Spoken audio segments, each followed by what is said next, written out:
Hello friends, welcome to my channel. Let's try this एक नई fresh video में जिसमें आज हम लोग ट्राई दी सॉल्व करने वाले हैं page number 130 class 8 chapter 8 maths की।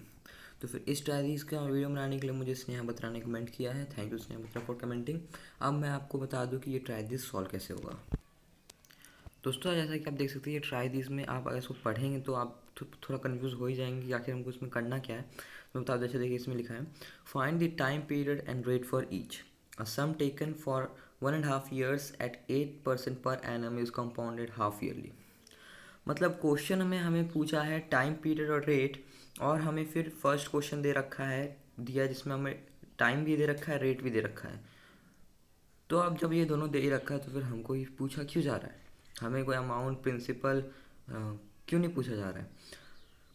तो फिर मैं बता दूँ दोस्तों कि इसमें ये एक तरह का ऐसा ट्राई थी जिसमें सिर्फ आपको इतना बताना है कि इसमें तो मेरे ख्याल से पेन का भी इस्तेमाल नहीं होगा इसको सॉल्व करने में। देखिए, हमें टाइम पीरियड और रेट बताना है, ठीक है ना, टाइम पीरियड और रेट, लेकिन किसका? अगर एक सम लिया गया है 1.5 ईयर्स के लिए एट एट 8% पर एनम पे, और अगर उसको कंपाउंड हाफ ईयरली का, अगर हम उसको हाफ ईयरली कंपाउंड करें तो फिर उसका टाइम पीरियड और रेट कितना हो जाएगा।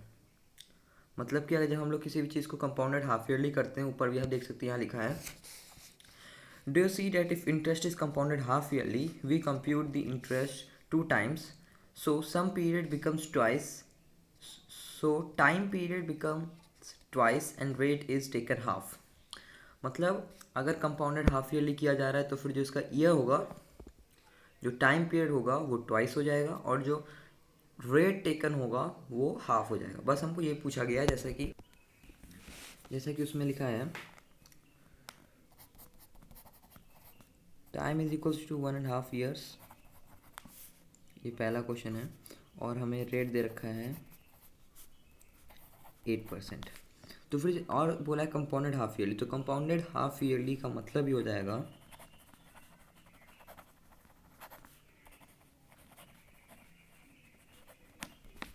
कि जो टाइम दिया है उसको टाइम को हम लोग फ्रैक्शन में कर लेते हैं, मिक्स फ्रैक्शन के हटा करके, ये हो जाएगा 3/2 ईयर्स। ओके, तो फिर हाफ ईयरली अगर हम लोग कंपाउंड करते हैं तो फिर जो टाइम होता है वो हो जाता है ट्वाइस। तो मतलब अगर इफ कंपाउंडेड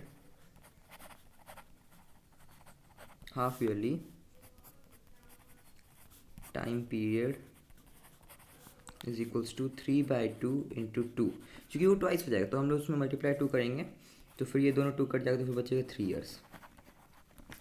हमें उसमें पूछा था find time period and rate, तो हमने पहला क्वेश्चन का टाइम पीरियड निकाल लिया है। अब हम लोग इसी फर्स्ट क्वेश्चन का रेट भी निकाल लेते हैं। Rate is equals to, rate क्या हो जाता है कंपाउंडेड, जब हम लोग हाफ ईयरली कंपाउंड करते हैं तो फिर रेट हो जाता है half, rate is taken as half. तो फिर जो रेट 8% है इसको हम लोग हाफ कर देंगे तो फिर कितना हो जाएगा 4%। ये हो गया।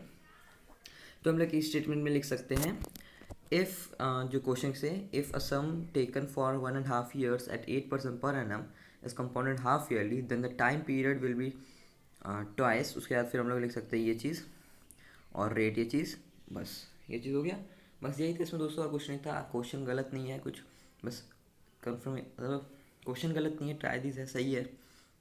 जिनको लगा होगा क्वेश्चन गलत है, ट्राई दिस गलत है, नहीं है वो गलत। और थैंक यू फॉर वॉचिंग दोस्तों। सब्सक्राइब कर दीजिए मेरे चैनल को, लाइक कीजिए, शेयर कीजिए दोस्तों को जिनको भी इस ट्राई दिस में दिक्कत हो रही हो। Thank you for watching Jain, और कमेंट जरूर कीजिएगा। Thank you.